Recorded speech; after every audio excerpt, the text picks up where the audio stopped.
How to share in Google Workspace sheets. Hello guys, if you want to share your PDF or your spreadsheets, first step, go to application, and here you can find option. Click this option here and scroll down, and here you can find share, and click share,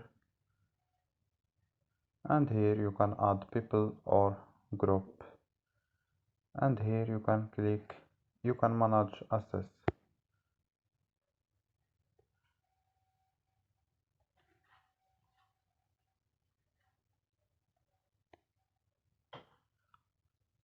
Here you can change, uh, you can click only people add can open, or you can click anyone with the link. So don't forget like and subscribe. Bye.